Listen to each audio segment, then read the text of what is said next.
Java has a keyword called volatile, and it can be used to synchronize accesses.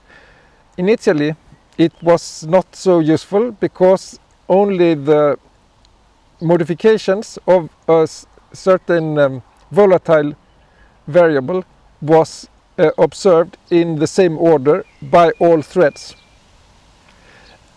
But this is useful, but it was unrelated to other variables. So say you modify some data and then write to a volatile variable to tell the other threads that you have completed updating the data.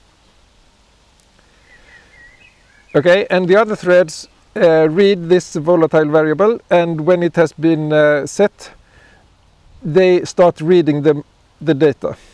But that didn't work, because the accesses to the volatile and non-volatile variables, they were unrelated. So it was not certain that the other threads saw the most recent versions of the data that you had written.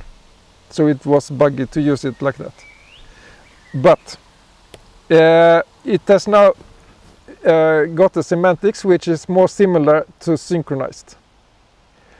So what happens with synchronized and volatile in terms of cache memories is that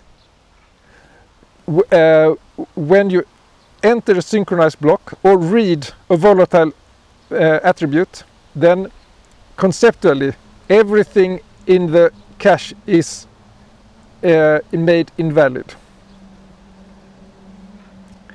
Okay, and of course it's not in reality, because it would be too slow, but you can think of it like that, and that after you have read a volatile attribute, the data will be fetched from memory.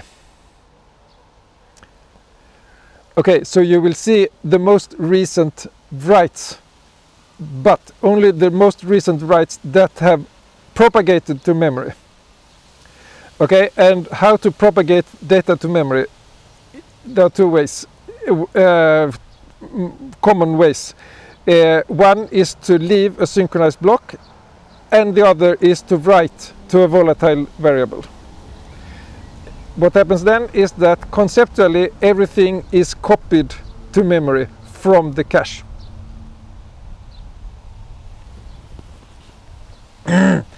We will learn more about memory models in the next lecture, when we will see at the machine level what actually happens with different machine instructions.